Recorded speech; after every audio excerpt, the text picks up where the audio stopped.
Assalamualaikum warahmatullahi wabarakatuh. A'udzubillahi minasyaitonir rajim. Bismillahirrahmanirrahim. Alhamdulillahi rabbil alamin. Wassalatu wassalamu ala asyrafil anbiya'i wal mursalin. Sayyidina maulana wa nabiyyina wa habibina wa syafi'ina wa qudwatina wa uswatina Muhammadin sallallahu alaihi wasallam wa ala alihi wa ashabihi ajma'in. اللهم فقهنا في الدين وافتح علينا فتوح العارفين واجعل أعمالنا خالصة لوجهك الكريم يا أرحم الراحمين. اللهم افتح علينا حكمتك وانشر علينا من خزائن رحمتك يا أرحم الراحمين. رب اشرح لي صدري ويسر لي أمري واحلل عقدة من لساني يفقه قولي والحمد لله رب العالمين آمين. قال المصنف رحمه الله تعالى ونفعنا وإياكم بعلومه في الدارين آمين. Alhamdulillah, pertama dan selamanya marilah sama-sama kita panjatkan setinggi-tinggi kesyukuran kita ke hadirat Allah Subhanahu wa taala, kerana pada malam ini Allah taala masih lagi memberikan kesempatan kepada kita, dikurniakan oleh Allah Subhanahu wa taala daripada segala nikmat-nikmat yang dikurniakan oleh Allah Ta'ala kepada sekalian hamba-hambanya, daripada nikmat kesihatan yang baik boleh pakai hadir ke rumah Allah Ta'ala pada malam ini, mengerjakan ibadat dengan cara semaya berjamaah, kemudian berada dalam kuliah ilmu yang mana kata ulama akan adalah di dalam setiap kuliah ilmu itu daripada para malaikat rahmat yang sentiasa mendoakan kebajikan, pahala bagi orang-orang yang berada dalam majlis ilmu.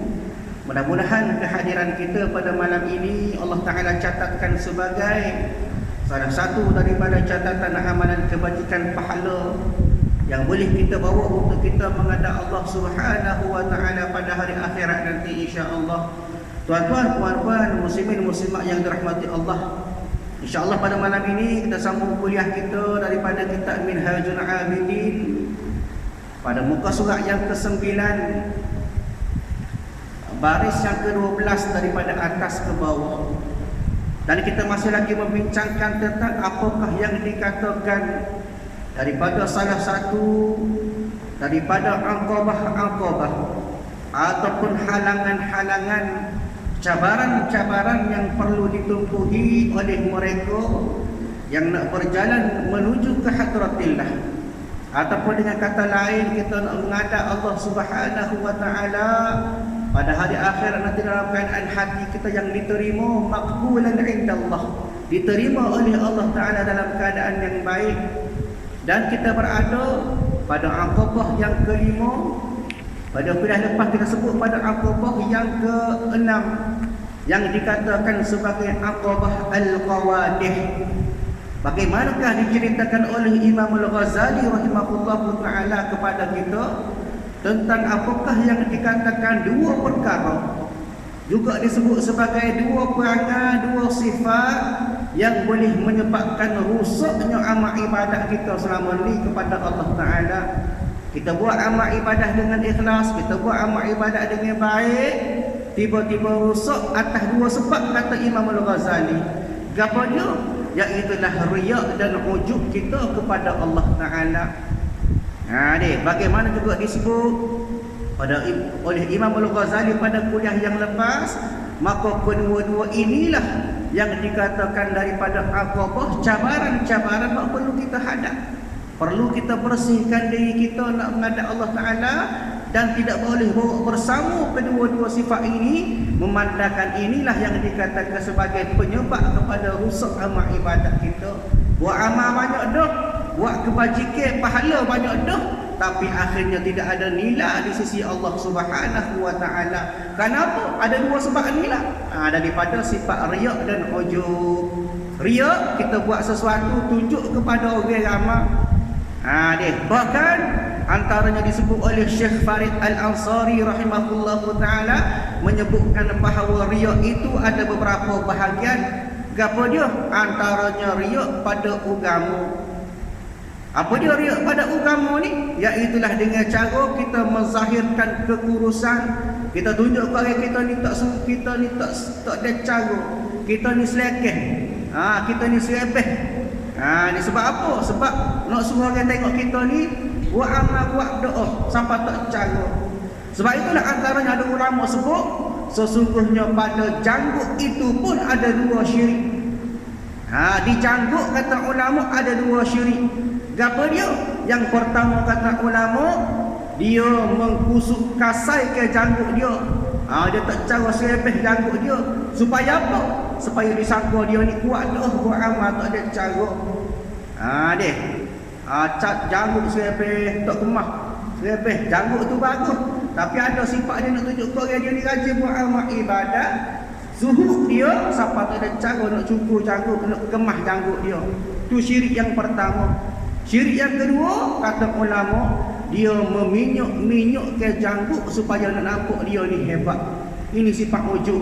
Sebab itulah ulama sebut dua, antara Imam Ghazali juga sebut kepada kita dua perkara boleh rusak amal. Satu, tunjuk ke orang. Yang kedua, kita tak tunjuk ke orang tapi kita berasa kita ni hebat. Orang tak cara pun kita, tapi lah hati kita mari perasaan Allah bagusnya, naknya kita supaya orang tahu kita ni hebat, supaya orang tahu kita ni rajin buat amal, supaya orang tahu kita ni mujahadah, zuhud kita dengan Allah Ta'ala. Maka dalam keadaan itu kita buat amal sekalipun maka tidak ada nilai di sisi Allah Ta'ala. Sebab itu Imam Ghazali suruh kita ni ingat. Itu yang dikatakan sebagai riak pada agama. Begitu juga ulama sebut riak pada percakapan. Kecek pun ada riak juga. Lagu mana? Dia beri nasihat, dia beri peringatan kepada orang ramai supaya orang tahu dia ni nak kepada agama. Bagus dia kecek agama semacam. Mulut tu tak bunyi berzikir semua, tapi dalam hati perasaan dia nak suruh tahu semua ni adalah satu sebab dia ni nak kepada agama semata-mata. Ada perasaan tunjuk ke orang. Sepatutnya buat amal biar ikhlas kepada Allah Ta'ala. Jangan biar ada perasaan nak suruh orang kata, nak suruh orang kagum, nak suruh orang kata hebat pada kita. Dan begitu juga riak pada amalan. Kita buat amal kebajikan, ada juga riak. Lagu mana? Contohnya sebaya kita, antaranya kita zahir ke qiyam kita, rukuk kita, dengan keadaan namanya kita. Mari semaya jemaah, depan orang nama semaya. Rukuk tu lama, sujud tu kat setengah je, sujud saja. Tempat lain lah bukan tempat kita. Tempat kita bagus. Tempat lain di situ ni. Rukuk tu kat sujud tu kat Allah lama semaya setengah je baru siap semaya sunat 2 rakaat. Kalau dulu 5 minit tak ada habis dah semaya zuhur. Siap dah semaya zuhur. Nak ayatnya bila ada orang ada selalu perasaan dia tu nak jadikan memperbagus amal semata-mata kerana orang tengok. Benda ni kena tolak, kena buat jauh. Kecuali ada sebab dia, kecuali apa dia? Nabi sebut dalam hadis Nabi, antaranya dibolehkan. Lagu mana hak bolehnya? Kita buat sesuatu supaya orang ikut kita. Hak tu tak apa. Contohnya kita tempat tu tak ada orang hak pandai reti. Maka kita pergi semaya, orang pakak tengok belakang atas. Sebab apa? Niat kita nak mendidik, niat kita nak mengajar. Walaupun tunjuk. Bagaimana hadis Nabi sebut, antaranya disebut daripada Ibnu Jarir radhiyallahu anhu. Nabi kata, man sanna sannata khairin fattabi 'alaiha falahu ajruhu wa mithlu ajuri man ittaba'ahu ghayra manqusin min ujurihim syai'a wa man sanna sunnatan syarra fattabi 'alaiha kana 'alaihi wizruhu wa mithlu awzari man ittaba'ahu ghayra manqusin min awzarihim syai'a. Nabi sebut dalam satu hadis, barang sesiapa buat sesuatu ikutan yang baik, dia buat nak suruh orang tengok, dia buat nak suruh orang belajar, orang faham cara hak betul, dia lalu diikutinya orang pun pakai ikut, maka baginya pahala. Hak ni tak apa, tunjuk atas sebab nak ajar, nak uji faham. Maka Nabi kata boleh pahala, dan pahala serupa bagi sesiapa yang mengikutinya tanpa ada pengurangan sedikit pun pahala mereka. Inilah yang dikatakan sebagai buat baik, kita ajar orang faham, orang buat juga pas kita boleh pahala. Ni untung orang hok kerja dia mengajar. Tapi syarat ajar benda baik lah. Bila dia ajar benda baik orang buat, orang dia pun boleh pahala. Orang je buat tu boleh pahala. Dia. Lepas tu Nabi sebut pula. Nabi kata kena, dan barang sesiapa hok buat satu ikutan yang jahat lalu diikuti, dia duk ajar benda hok tak comel, dia duk ajar benda-benda hok buruk, hok khianat kat orang, hok jahat, maka ada orang ikut. Lalu kata Nabi, maka baginya dosa dan dosa serupa bagi orang yang ikut dia tu, tanpa ada pengurangan sedikit pun. Nak ayatnya, ajar benda baik orang buat boleh pahala pas kita. Tapi kita kena ingat bahawasanya ajar buat benda buruk orang pandai, orang pun buat juga, maka pas kita boleh dosa. Sebab itu kena beringat, kadang-kadang ajaran ni tidak nanti kalau kita mengajar, kita buat, orang tengok, maka orang ikut, dosa pas kita. Ini satu galakan atau pesanan kepada kita, terutama orang lelaki yang ada keluarga, ada anak, ada isteri. Maka bila ayah ataupun si suami buat sesuatu, anak isteri pakai ikut benda baik, maka boleh pahala pas ke suami. Kalau benda buruk, maka suami juga bertanggungjawab atas dosa yang dia buat. Nabi sebut kullukum ra'in wa kullukum mas'ulun an ra'iyati. Setiap kamu adalah pemimpin dan setiap pemimpin akan ditanya apakah yang dikatakan ataupun apakah yang berlaku pada rakyat dia. Kita orang lelaki terutama sebagai ketua keluarga kena didik oleh anak isteri kita. Ajar benda-benda baik esok-esok, maka kita menghadap Allah Ta'ala dalam keadaan tenang. Tidak tak? Acun nak masuk syurga nak pergi mau buat apa? Urusan ayah dengan hamba tu selesai lagi. Atas dunia ayah tak ajar pun semaya. Tempat lain lah bukan tempat kita. Di maknanya nak kepada tanggungjawab kita untuk kita ajar benda baik. Ajar perkara-perkara baik. Bahkan Nabi sebut tadi buat baik, orang ikut dan kita pun dapat pahala. Ayatnya di sini riak yang dibolehkan, iaitulah bila mana kita tunjuk semata-mata sebab kita nak ajar, biar faham, biar reti ataupun membetulkan kesilapan-kesilapan yang berlaku. Sebab itulah perlu kepada kita beringat tentang penyakit riak. Salah satu daripada yang dikatakan sebagai perusak kepada amal. Bahkan Quran juga sebut pada kita tentang riak ni. Lagu mana? Surah Al-Baqarah ayat 264 Allah Ta'ala sebut dalam Quran, Bismillahirrahmanirrahim, Ya ayyuhalladzina amanu la tubtilu sadaqatikum bil manni wal adha kalladzi yunfiqu malahu ria'an nas wa la yu'minu billahi wal yawmil akhir famathaluhu kamathali safwarin 'alayhi turab fa asabahu wabilun fatarakahu sadda la yaqdiruna 'ala shay'in mimma kasabu wallahu la yahdil qaumal kafirin. Kata Allah Ta'ala memberi peringatan kepada kita, tegur dah kita tentang sifat riak dalam Quran. Maka Allah Ta'ala kata, wahai orang-orang beriman, janganlah kamu merusak sedekahmu dengan menyebut-nyebut. Kita sedekah kau yang kita sebut, dia kalau ni pasal buat cek besar, dia sumbangkan kepada sekian-sekian tubik gambar cek besar, dia RM10,000. Ada perasaan nak tunjuk sedekah kau ni, ada perasaan nak tunjuk buat amal ibadat, ada perasaan nak tunjuk, dan menyakiti perasaan penerima. Kadang-kadang yang menerima ni, dia terima sumbangan pun kadang-kadang sedih bila dia nak sebut ni. Dia tu boleh makan nasi jasa hamba. Contoh tempat kita, tempat lain.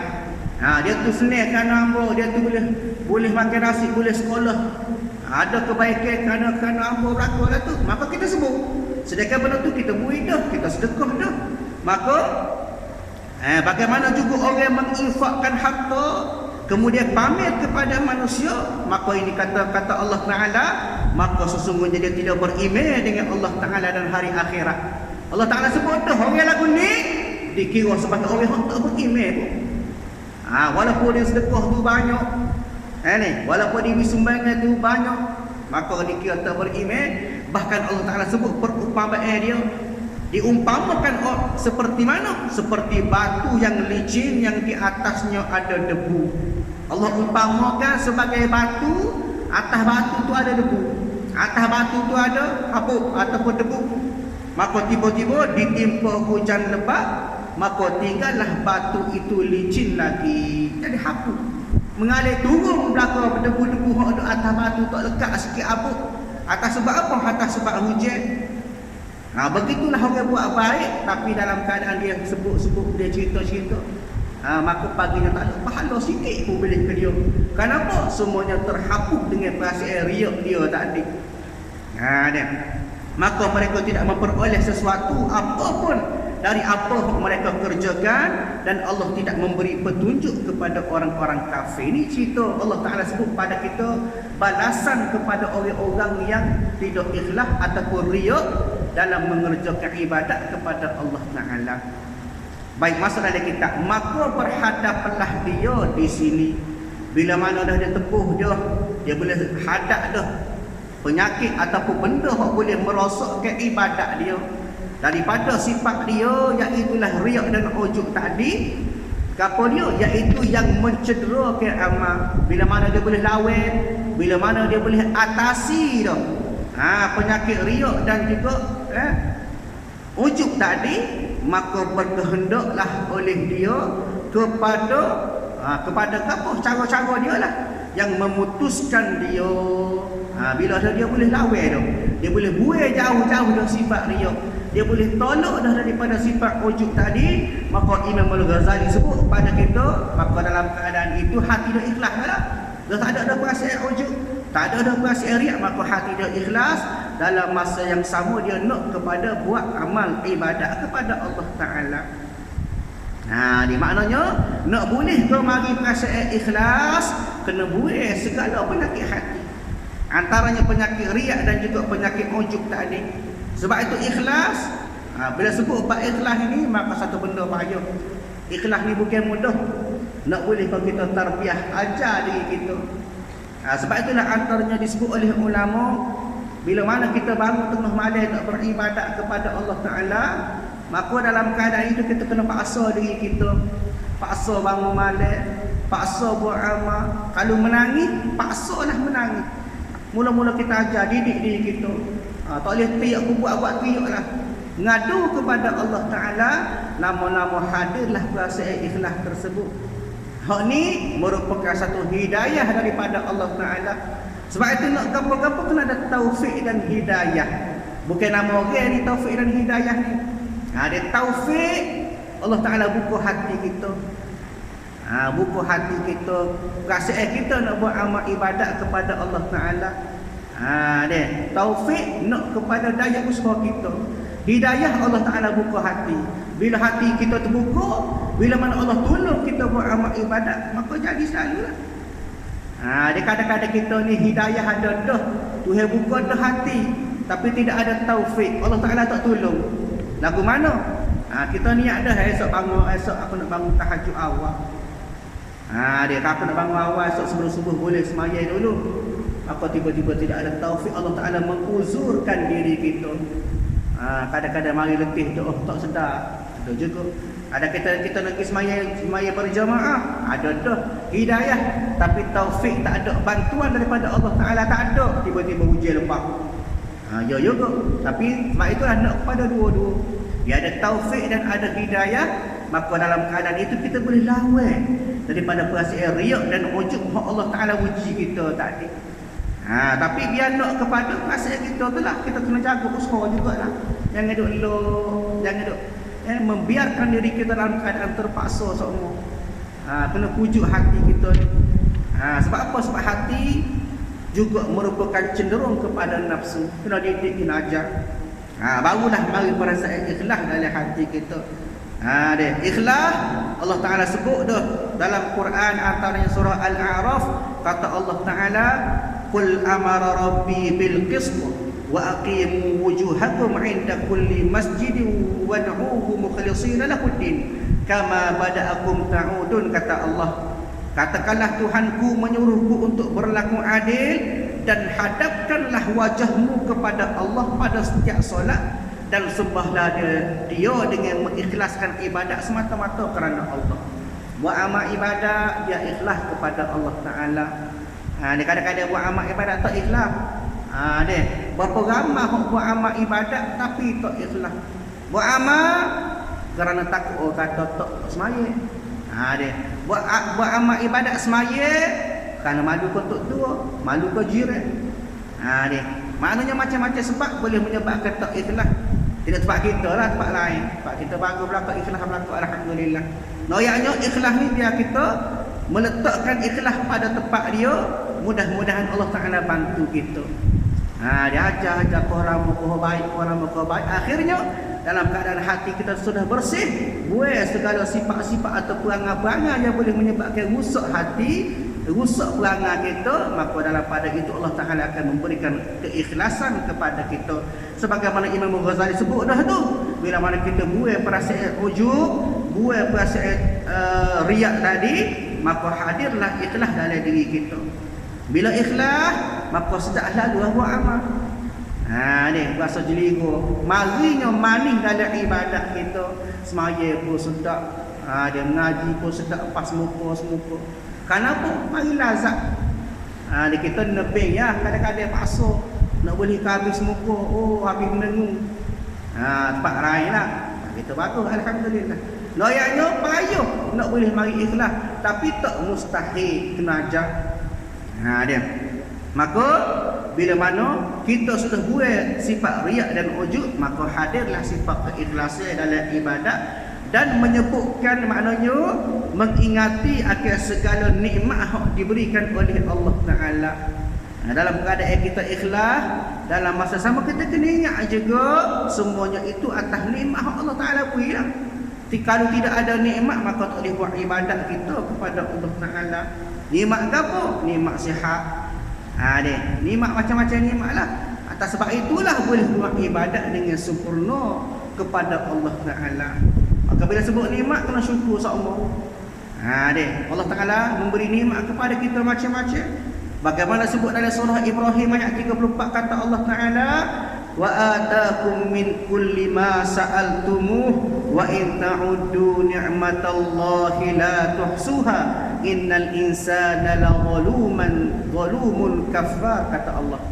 Dan jika Allah Ta'ala beri pada kamu ni banyak nikmat, kita ada nak ke apa Allah Ta'ala beri, dan kalau mu nak kira nikmat Allah Ta'ala beri, maka mu tak sabar.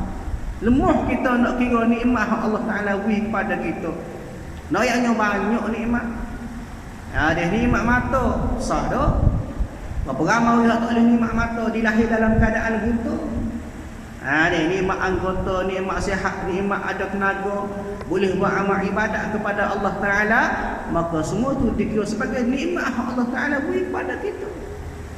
Bagaimana disebut antara cerita yang berlaku kepada Bal'am. Disebut oleh ulama rahimahullahu ta'ala, antaranya juga satu keadaan bagaimanakah seseorang itu yang kufur atas nikmat dia, walaupun dia alim, tiba-tiba kufur pada nikmat Allah Ta'ala, maka Allah Ta'ala kira gana ambil mata yang timbel. Hebat dah kalau kira tu. Barsisa ni disebut oleh ulama sebagai al-abid, pakat dia. Gapo dia al-abid? Ahli ibadah. Kerja dah selesai buat amal ibadat ya, bangun pagi ibadat, malam tidur sikit nak buat ibadat. Tiba-tiba bila nak mati, bila meninggal dunia, maka tiba-tiba minta dengan malaikat, aku nak masuk surga dengan amalku. Agah dia. Hebatlah dia ni kalau kira dah pagi siang malam setiap masa buat amal ibadat. Bila mati dia berasa yakin dengan amal ibadat dia, maka dia minta dengan malaikat, aku nak masuk surga dengan amalku. Muka dia hebat. Maka tiba-tiba malaikat katakan nak jumpa dengan Allah Ta'ala, tanya lagu mana siapa dia ni? Dia ni nama dia Barsisa Al-Abid, orang yang hebat buat amal. Maka Allah Ta'ala katakan engkau malaikat, kata Allah Ta'ala, tak apalah dia nak kira lagu tu kat timbel. Maka bila mana tok atas penimbel, berat amal dia tegung. Berat, muka buat amal banyak. Maka Allah Ta'ala kata dia nak kira, dia nak masuk surga dengan amal, maka mu ambil putih mata mu timbel. Putih mata sebukti ya. Maka ulama sebut ambil putih mata dia tok atas penimbel, maka berat lagi nikmat mata tu hebui pada dia berbanding amal dia. Ni nak ayatnya besarnya nikmat Allah Ta'ala beri kepada kita. Maka semua tu kena syukur belaka. La in syakartum, kata Allah Ta'ala, la in syakartum la azidannakum. Musyukur atas nikmat aku, kata Allah, aku tambah. Wa la in kafartum, mukufur atas nikmat aku, inna azabi lasyadid, kata Allah, aku cedek kepada kamu azab yang pedih. Sebab tu syukur berlaku, alhamdulillah berlaku. Dia sihat, alhamdulillah. Ada masa boleh mari masjid, alhamdulillah. Dia ada rezeki lebih, boleh sedekah pada orang puasa, alhamdulillah. Semuanya alhamdulillah berlaku. Kita bila diuji sikit kurang dan nikmat, maka mari perasaan lain. Kadang-kadang lebih deki dengan orang, apa dia tu happy lebih. Dia kita tu happy kurang. Sedekah ada hikmat dia. Likulli syai'in hikmah. Setiap benda yang Allah Ta'ala buat ada hikmat dia. Maka nak tak nak supaya kita ni mari perasaan kita ni sentiasa syukur atas nikmat yang Allah Ta'ala beri. Bukan setakat ikhlas, dalam masa yang sama syukur atas segala nikmat, terutamanya nikmat ibadat tu lah. Boleh sembahyang, boleh puasa, boleh berzikir, boleh ngaji, semua tu satu nikmat. Dia berapa ramai Allah Ta'ala uji, tak boleh buat amal ibadat walaupun ada masa. Dia masa banyak, tapi banyak habis pun lain. Kadang-kadang duduk kedai kopi 2-3 jam, duduk main haji. Tempat lain lah bukan tempat kita. Nak ayatnya, masa terbuang, Tuhan beri masa, tapi Tuhan tak bagi kepada dia nikmat untuk buat amal ibadat kepada Allah. Sebab tu kena syukur banyak. Baik. Dan iaitu kapanya ibadat daripada Allah Ta'ala dan umpamanya. Ini semua tu merupakan satu benda yang kena syukur. Terutama buat amal ibadat kepada Allah Ta'ala. Tadi bila mana dah buat dah sikap ataupun daripada sifat riak dan ujub, dia mari perasaan ikhlas, dia mari perasaan nak sebut ataupun nak mensyukuri nikmat daripada Allah Ta'ala. Dan umpamanya, makna kata boleh ingat, boleh sebut benda-benda yang boleh ingat dia kepada Allah Ta'ala. Banyak dia zikir kepada Allah Ta'ala, banyak dia mengaji. Kenapa? Kerana dia ni nak kepada ingatan dia kepada Allah Ta'ala. Buat kerja nak suruh ingat kepada Allah tu lah. Ni yang dikatakan orang-orang yang bila mana hati dia tu dekat dengan Allah Ta'ala. Tidak ada benda lain dalam hati dia kecuali Allah Ta'ala. Ni kita kadang-kadang dalam semaya tu dia ingat benda lain lagi. Sedangkan semaya tu kepada Allah Ta'ala dah. Inna salati wa nusuki wa mahyaya wa mamati lillahi rabbil alamin. Kita dah sebut tu. Sungguhnya semaya aku, ibadat aku, hidup aku, mati aku kerana Allah Ta'ala. Semaya subuh kita baca dah. Ni tak ada apa-apa, lepas semaya subuh hilang dah selepas. Ni. Ngayanya dari semaya kita berjanji dengan Allah Ta'ala. Semaya aku, hidup aku, amal ibadat aku, semua tu kerana Allah Ta'ala aku buat. Ada tu semaya tu kita dah sebut tu. Tapi lepas semayanya ambil selipar orang dah. Sebab lain lah tidak masjid kita. Loyaknya perjanjian yang hanya di mulut semata-mata, tapi tidak hadir dalam hati kita. Ini kata orang yang walaupun buat amal ibadat tapi tak ingat kepada Allah Ta'ala.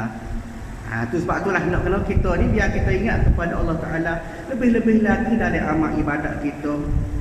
Kenapa? Supaya sejahtera baginya barang yang ia kerjakan daripada amal kebajikan. Sebab apa nak suruh ingat kepada Allah Ta'ala tadi? Supaya sejahtera, selamat dia tu daripada kerosakan amal ibadat. Nak suruh hati dia tu betul-betul ingat kepada Allah dan menjauhkan daripada sifat-sifat yang boleh buat rusak amal dia tadi tu. Dia maka mengambil ia, maknanya dia pun startlah buat amal ibadat dengan hati ikhlas pada memutuskan ini aqabah. Maknanya dalam perasaan dia tu ikhlas kepada Allah Ta'ala, maka dia boleh menghadapi tu daripada aqabah al-qawadih ataupun halangan-halangan yang boleh merosakkan amal ibadat dia tadi dengan izin Allah Ta'ala. Dia buat apa-apa pun nak kepada izin Allah Ta'ala lah. Dia apabila Allah tak izin tak berlaku lah. Dengan bersungguh-sungguh, kenapa niat dan usaha dia tu nak memelihara, dia nak jaga daripada hati dia tu lah. Dan menjaga kapal nafsu dia dengan sempurna, keelokan pelihara Allah Ta'ala, Tuhan yang bersifat dengan jabar dan kuat pertolongan akan dia. Maknanya atas sebab Allah Ta'ala lah boleh buat amal ibadat kepada Allah Ta'ala. Jangan rasa berhebat kita, jangan buat amal ibadat kerana bi'aunillah, pertolongan daripada Allah Ta'ala. Kalau dengan buat kita tak boleh buat amal, boleh uji sikit upah dah kita ni. Tapi atas sebab kekuatan Allah Ta'ala, dengan sifat Allah Ta'ala yang Al-Jabbar, dengan sifat Allah Ta'ala yang Maha Perkasa. Dengan keperkasaan Allah itulah boleh buat kita ni boleh buat amal ibadat kepada Allah Ta'ala. Kenapa? Kerana Al-Jabbar, sifat Maha Perkasa inilah yang Allah beri kepada kita untuk kita buat amal ibadat. Setengah orang itu Tuhan beri kekuatan, tapi bila masuk buat amal ibadat senduh kali. Tak gagah mana-mana. Tanya tak semaya boleh mikul. Ni nerah ketuh 3 tah tak apa lagi. Tak lainlah ketak kita. Maknanya bila Allah Ta'ala beri kekuatan, barulah boleh buat amal ibadat kepada Allah Ta'ala. Semua tu dengan pertolongan akan dia akan Allah Ta'ala. Baik, tuan-tuan yang dirahmati oleh Allah Subhanahu Wa Ta'ala, masa setakat itulah kuliah kita pada malam ini. InsyaAllah pada kuliah akan datang kita akan masuk pada Aqabah yang ke-7. Pada bahagian halangan yang ke-7, orang nak menghadap kepada Allah Ta'ala, nak mencari keredaan Allah Ta'ala. Aqabah yang ke-7 itu disebut sebagai Aqabah Alhamdu wa Syukur. Maka tatkala selesai ia daripada sekalian daripada Aqabah Qawadin itu, hasil dah baginya ibadah seperti barang yang ditutup dengan sebenarnya. Wallahu a'lam bissawab. Auzubillahi minasyaitonir rajim. Bismillahirrahmanirrahim. Alhamdulillahirabbil alamin. Wassalatu wassalamu ala asyrafil anbiya'i wal mursalin wa ala alihi wa ashabihi ajma'in. Allahumma inna nas'aluka ridhaka wal jannata wa na'udzubika min sakhatika wan nar. Allahumma innaka 'afuwun karimun tuhibbul 'afwa fa'fu 'anna wa 'an walidina wa 'an jami'il muslimina wal muslimat wal mu'minina wa bi rahmatika ya arhamar rahimin. Rabbana atina fid dunya hasanah wa fil akhirati hasanah wa qina 'adzaban nar. Wassallallahu ala sayyidina Muhammad wa ala alihi wa sahbihi ajma'in. Walhamdulillahirabbil alamin. Assalamualaikum warahmatullahi wabarakatuh.